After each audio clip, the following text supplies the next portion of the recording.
이어서 언론인 여러분의 질문에 대통령께서 직접 답을 해드리겠습니다. 질문은 가급적 오늘 특별 성명과 관련된 내용이면 좋겠습니다. 손 들어주시면 제일 먼저 손 들어주신 이상호 기자님. 네.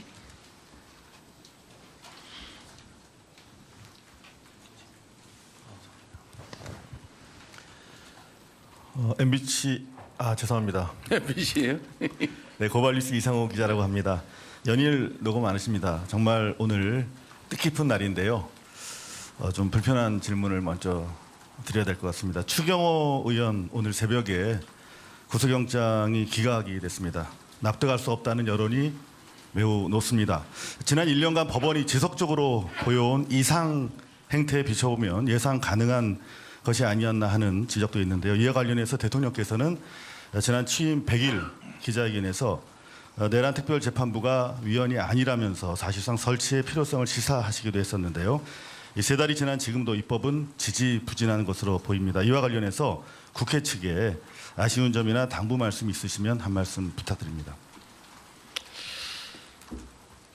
우선 두 번째 말씀에 대해서 제 의견을 잠깐 말씀드리겠습니다.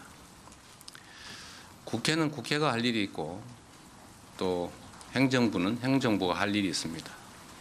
사법부 역시 사법부가 할 일이 있습니다. 내란 특별재판부 설치는 국회가 잘 판단해서 결정할 걸로 믿습니다.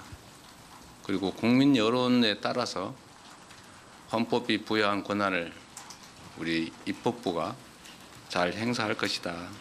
국민 주권 의지를 잘 받들 것이다. 그렇게 생각하고 믿습니다.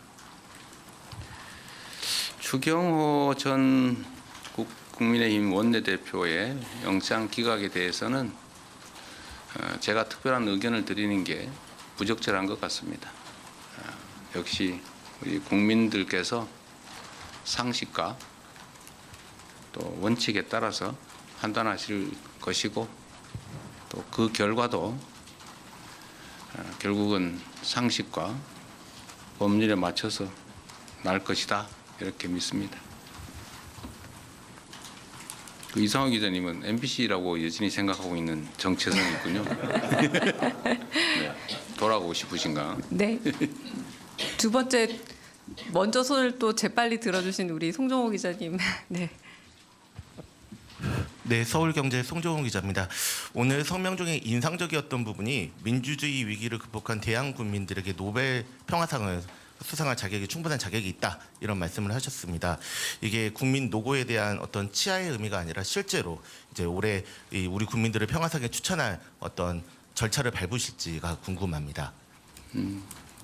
저 개인적인 생각을 말씀드릴 수는 있겠습니다만 그것보다는 저는 그런 의견을 가지고 있는데 이건 역시도 우리 국민들의 의사가 중요하지 않겠냐 그렇게 생각합니다. 더군다나 노벨상이라고 하는 게 뭐 정부가 수여하는 것도 아니고 다른 나라에서 그것도 객관적인 기구의 심의에 의해서 결정하는데 역시 세계 시민들의 그런 의사도 중요하지 않을까 생각합니다. 오늘 제가 이 말씀을 드린 걸 계기로 타당성 여부 또 현실 가능성 이런 것들에 대한 논의가 되면 좋겠다는 생각이 드네요. 자격은 언제나 생각하는 것처럼 가장 잘 맞는다 이렇게 생각됩니다. 만약에 이 계엄이 그야말로 그들 입장에서 성공했더라면 엄청난 폭력적인 결과가 났을 것이고 가장 비평화적인 일이 벌어졌겠지요. 그리고 이 계엄을 우리 국민들이 나서서 맨손으로 또 아름답게 막아냄으로써 그야말로 평화를 지켜냈고 또 이게 대한민국의 일만이 아니라 전 세계 시민들에게 또 전 세계에 큰 전범이 될 수 있다는 생각이 듭니다. 세계 모든 민주 시민들에게 커다란 희망을 주지 않았을까 그런 생각을 합니다. 네, 이번에 이렇게 좀 넘어와 보겠습니다. 우리 박지영 기자님. 네, 안녕하세요. 저는 코리아타임즈의 박지원 기자입니다. 저는 그 국민 주권의 날을 지정한다는 것에 대해서 뭐 어떻게 매년 어떤 식으로 어떤 취지로 기념하고 싶으신지 좀 더 구체적인 의견 여쭤보고 싶습니다.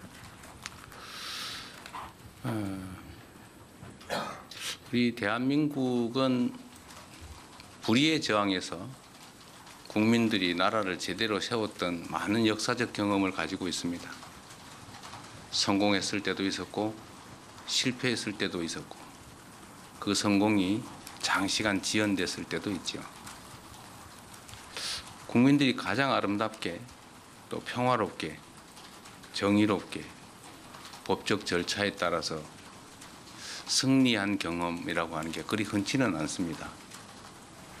그래서 역사적 경험으로 우리 후대들조차 영원히 기억하고 또 체험할 수 있도록 이날을 빛의 혁명이 시작된 날로 국민 주권이 진정으로 실현된 날로 기념일로 정하고 법정 공휴일로 정해서 우리 국민들이 최소한 1년에 한 번쯤은 생활 속에서 이날을 회상하고 또 다짐할 수 있게 하는 게 중요하다고 생각합니다.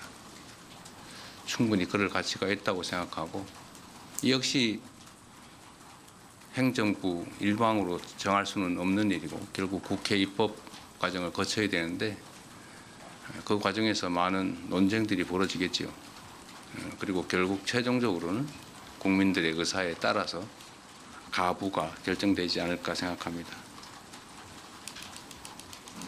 네. 여기 이원광 기자님 열심히 손 주셔서 네. 예, 대통령 머니투데이 이영광 기자입니다. 지난 1년 동안 국민들과 정말 고생 많으셨다는 말씀 꼭 드리고 싶고요. 어제 대통령님께서 벌써 1년이라고 말씀 주셨는데 국민들도 이렇게 길어질 줄 몰랐다. 계엄 극복 과정이 너무 더디다. 이렇게 말씀하는 분도 계시고 또 일각에서는 사실 너무 필요하다 이렇게 하시는 분들도 계십니다. 지난 계엄 극복 과정에 대한 대통령님의 평가랄까요? 좀 말씀을 부탁드리고요. 또 어찌 보면 다소 좀 다양한 목소리를 내고 계시는 국민들께 대통령님으로서 좀 하고 싶은 말씀이 있으시다면 좀 말씀도 부탁드리겠습니다. 네, 제가 드리고 싶은 말씀을 할 수 있게 질문해 주셔서 감사합니다. 우리는 이제 개혁 과제라고 하는 얘기를 자주 합니다. 변화하고 더 나아져야지요. 개혁이라고 하는 말이 원래 가죽을 벗긴다 이런 의미를 가지고 있는데 더 나은 상황을 만들기 위해서는 고통이 수반된다는 의미이기도 할 겁니다. 우리가 현재 바람직하지 못한 상태를 미래에 좀 더 바람직한 상태로 바꾸려면 현재 상태에서 부당하게 이익을 보거나 또는 불합리하게 이익을 보는 집단 또는 사람들이 당연히 반대하게 돼 있습니다. 저항하게 돼 있습니다. 그건 자연스러운 과정이죠. 마치 굼벵이가 매미가 되려면 탈피를 해야 되는 것처럼 매우 위험하고 고통스러운 과정을 거치지 않습니까?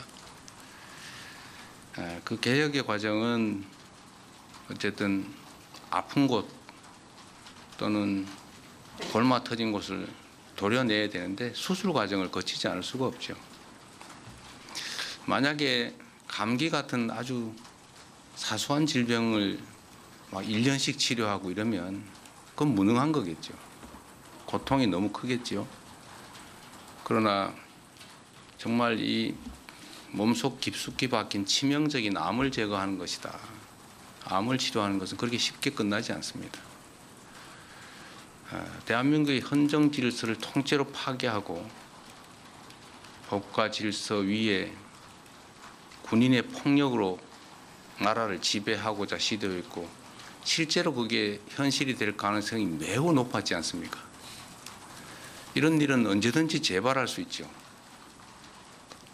그래서 이 나라의 근본에 관한 이 문제는 철저하게 진상규명을 하고 상응하는 책임을 묻고 또 재발 방지를 위한 합당한 대책을 반드시 세워야 됩니다. 여러분도 한번 생각을 해보십시오. 12월 3일 밤에 이 수없이 많은 우연들이 겹쳐서 계엄을 저지했습니다.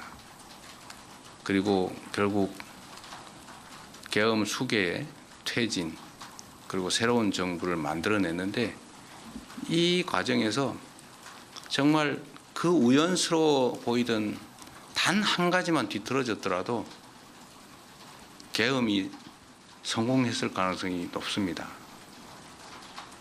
한 가지만 예를 든다면 혹여 국회로 향하는 헬기를 조기에 상공 진입을 허용했다면 결과는 바뀌었겠죠.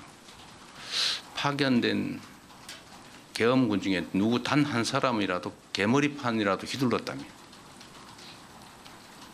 실탄이라도 지급했다면 이 단 한 가지들의 우연히 비껴나가기만 했어도 결국은 대한민국은 지옥으로 떨어졌겠죠. 이걸 우리 국민들의 치열한 힘으로 정말로 하나님이 보호하사 막아냈습니다. 시간이 걸리더라도 다시는 이런 위험을 우리 스스로 또는 우리 후대들에게 겪게 해서는 안 됩니다. 조금 길고 조금 지치더라도 치료는 깨끗하게 해야 합니다. 가담자들 가혹하게 끝까지 엄벌하자는 취지가 아닙니다. 깊이 반성하고 재발의 여지가 없다면 용서하고 화합하고 포용해야 되겠지요. 그러나 숨겨놓고 적당히 넘어갈 수는 없습니다. 통합해야 됩니다. 그러나 통합이 봉합을 의미하지는 않습니다. 적당히 미봉해놓고 해결된 것 같으면 다음에 또 재발합니다. 조금만 더 힘내주시고 조금만 더 도와주시고 조금만 더 견뎌주시기 바랍니다.